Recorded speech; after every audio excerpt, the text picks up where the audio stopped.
Nos acompaña María Uberlao, ella es presidenta ejecutiva de Cuba Archive, de los archivos de Cuba, una entidad sin ánimo de lucro que promueve la libertad de los cubanos, que todos esperamos que muy pronto ocurra, pero al ver lo que sucedió el fin de semana en Panamá con los cubanos que viajaron allí, fue realmente lamentable. La saludamos. Bienvenida a Miami Despierta, señora Uberlao.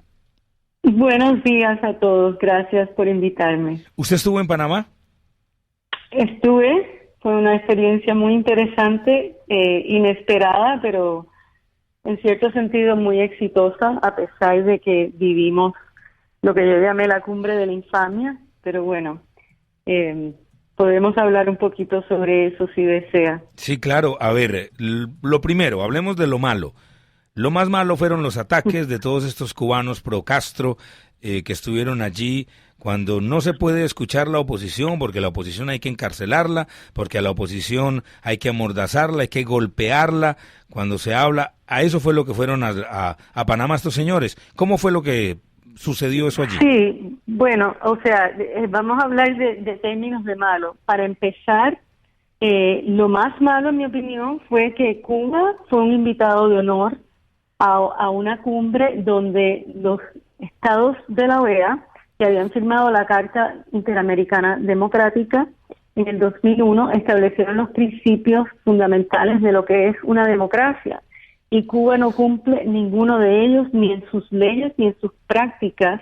Y aparte de eso, la Carta, en su artículo 19, dice que cualquier estado donde se haya una interrupción en el orden democrático no puede participar. O sea, ya de por sí, la razón de ser misma de la OEA con la participación de Cuba, y añadiría yo Venezuela, pero vamos a decir Cuba, que no ha estado invitada por todos estos años por ser una dictadura, de repente se esfuma esto, especialmente después que la OEA en el 2001 se compromete a fortalecer la democracia.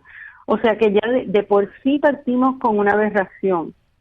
Entonces, aparte de eso, lo que vimos en Panamá, que sí a mí me pareció inesperado, fue cómo Cuba logró exportar su modelo de represión y tácticas realmente de un Estado mafioso que despliega dentro de Cuba, que es una dictadura, a una república democrática como Panamá.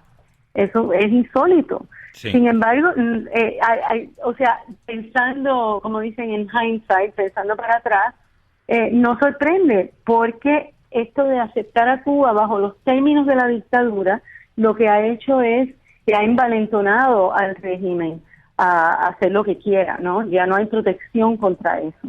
Sí, pero es que mirando todo el panorama, y usted dice, eso ya no nos sorprende, ¿qué nos puede sorprender? Y le quiero presentar el panorama de la siguiente manera. Se vienen teniendo relaciones comerciales y diplomáticas con China, que nunca cambió su posición de represión ni de abuso contra los derechos humanos. Se habla de países levantarle las sanciones a Cuba o a sacarlo de la lista de países que apoyan el terrorismo, pero Estados Unidos mantiene o no incluye en países que apoyan el terrorismo, por ejemplo, a Venezuela, que ha estado apoyando a las FARC, no incluye a Arabia Saudita, que obviamente es uno de los países que apoya el terrorismo. Entonces el panorama es como si este patrón de conducta ya fuera algo global en una dirección que nadie puede detener, ¿no le parece? Sí, me parece sumamente preocupante, particularmente por el estado de la democracia de nuestro país. O sea, ya eso va mucho más allá de Cuba y Venezuela.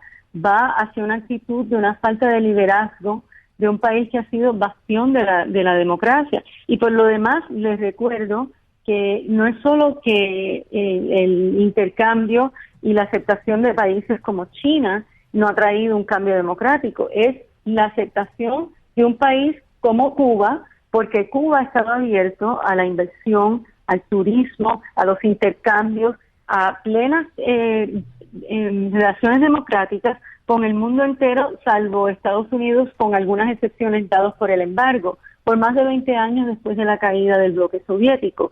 Y eso no ha provocado ningún cambio, al contrario, se ha fortalecido la dictadura. Claro. O sea, Cuba, por ejemplo, hoy recibe 3 millones de turistas anuales de Canadá y Europa principalmente, incluyendo aproximadamente 100.000 americanos de Estados Unidos que no son de la comunidad de la diáspora, vamos a decir, y más de 300.000 viajes de la diáspora. Y no ha habido nada más que, al contrario, un fortalecimiento de la dictadura al crearse nuevos vínculos e intereses para mantener el status quo. Sí, es que nosotros aquí en Miami Despierta describimos este proceso como el proceso de llevar a Cuba a que se convierta en un país de comunismo capitalista, que es lo que está pasando. Están los países con democracia capitalista y los comunistas son capitalistas.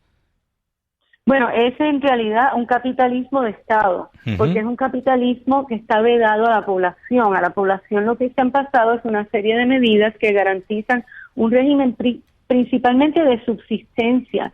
Una vez estos oficios que ellos han permitido para poder tener actividades económicas independientes, una vez la gente empieza a ganar un poco de dinero, le ponen más impuestos, le quitan los permisos, los agreden, o sea, el capital, la formación de capital se mantiene en manos de la élite gobernante.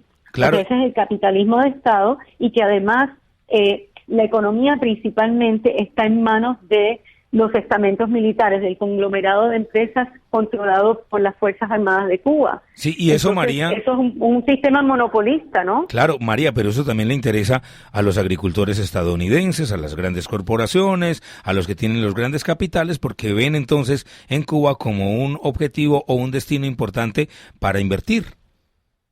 Bueno, en realidad Cuba no es un buen destino para invertir. No ahora. Pero, o sea, son los confusos los que van allí, y es como un juego donde es de esas puertas circulares. Ahora vienen los italianos, les vamos a comprar, vamos a invertir.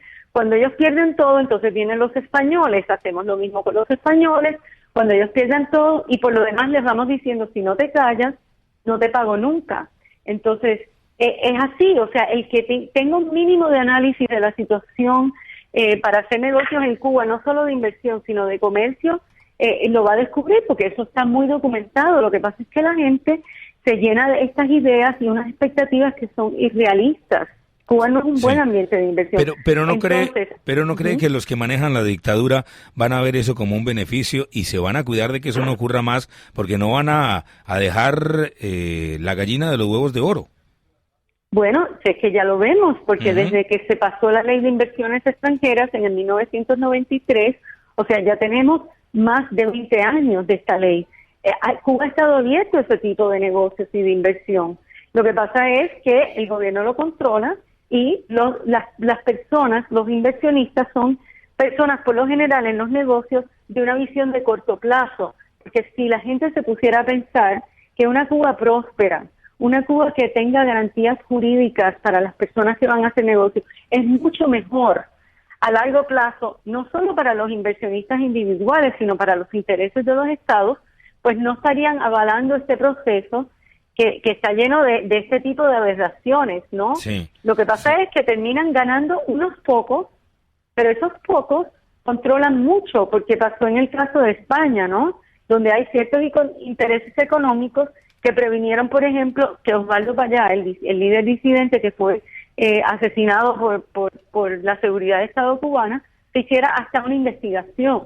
Claro. Entonces, María, finalmente, lo positivo de Panamá. Lo positivo fue que los opositores, los activistas de derechos humanos que estuvimos allí, nos comportamos con altura, no respondimos a las provocaciones de ellos, porque ellos lo que querían era que hubiera una reacción para entonces decir, ven, ellos son los terroristas, ellos son los agresores, y que además hubo una unión, algo muy bonito, con los activistas, por ejemplo, en el Foro de la Sociedad Civil de Colombia, de Venezuela, de Perú, de Brasil, de otros países que vieron el comportamiento de las personas que yo digo han sufrido el daño antropológico de varias décadas de dictadura. Sí. María, muchísimas gracias por esta explicación de lo que usted vivió en Panamá y también su pensamiento de este proceso en el que Washington está buscando restablecer relaciones con Cuba y esa participación en la Cumbre de las Américas. Muchas gracias. A ustedes. Chao.